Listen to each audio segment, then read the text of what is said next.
Good. Dave, 2-1 win, but an uncomfortable day at the office. It's a win. I'm just going to take that from the game.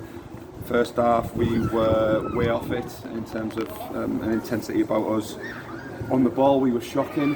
Just simple 5-yard balls that we kept putting out of play, and it sort of drained confidence from it. The goal obviously lifted them. Thought they were a threat. The 1v1s they were really picking us off, and I was desperate to get into the lads at half. I was desperate for the half-time whistle to come to get into the lads because they needed a rocket. There was, I would say, only Kingsley James that performed to anywhere near his level in the first half, and our centre halves got exposed a little bit because of the time their players had on the ball. There shouldn't have been that time, and we got our pressing and tactical work all wrong first half, and I'll always take responsibility for that. But there was players out there today who knew what they were supposed to be doing. In the first half, it wasn't happening.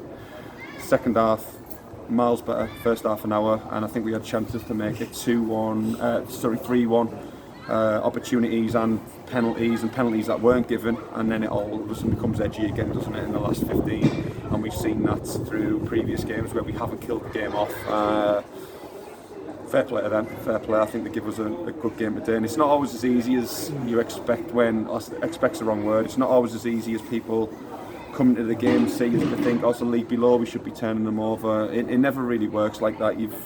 You're always up against a good side, whatever level, and if we drop below standards, like you seen first half, we still win in a half-time level, but it was nowhere near what we expect. I'm going to put it down to a blip because the lads' last 4 games have been different class, and I mean different class in terms of the work, but when they drop off at 2 or 3 yards, that's what happens.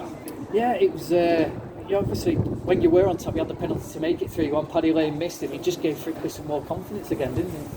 Yeah, it was a perfect time for us to score the third, and an awful time to not score the third. It did just change the momentum again a little bit.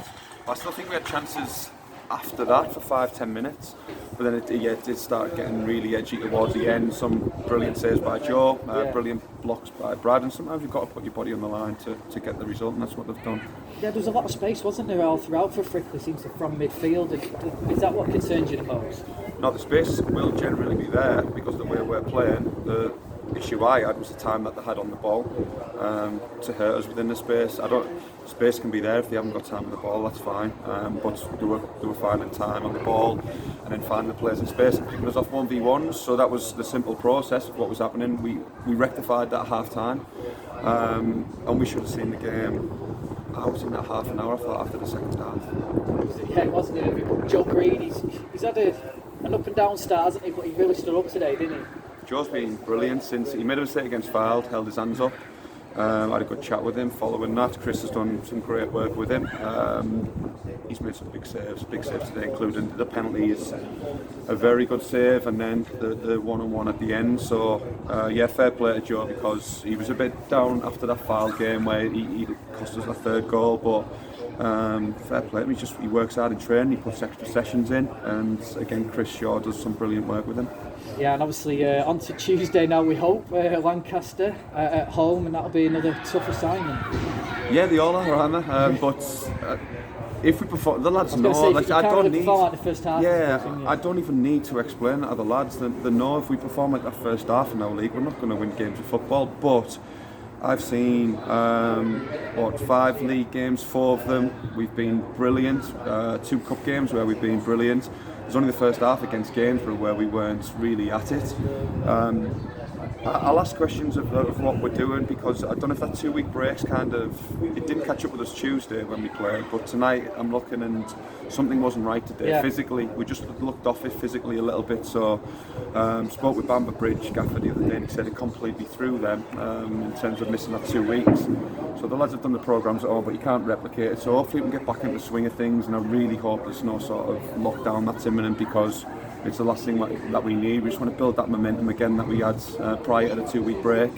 And Tuesday, yes, it's a new game. It's a completely new game. I won't be reflecting on the first half with the lads anymore. It's gone to bed now. I'll have a look at it myself, but I know why that first half was shocking. We were just chatting then before you came up in terms of the lockdown thing. Would you sort of take playing behind closed doors as much as the club may lose out on revenue, just to maybe get that momentum in and do it, maybe streaming the games and stuff, so that the season isn't stopped really?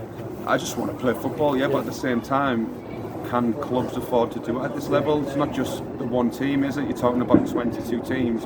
Can everyone afford to do it? I don't know. I honestly don't know the answers to it. I don't think the government will have any sort of answers in terms of our league at the moment. It might take a few days to play out. But the staff, the players, I think everyone at the football club, we just want to continue. If it doesn't continue, they're probably going to have to look at some sort of contingency plan to get the league done. I think we all were aware this might happen, but once you get back into it and you realise how much you miss it when you don't, you just want it to continue. And let's see what's said. Excellent. Cheers, Dave. We'll see you on Tuesday. Cheers, fellas. Cheers.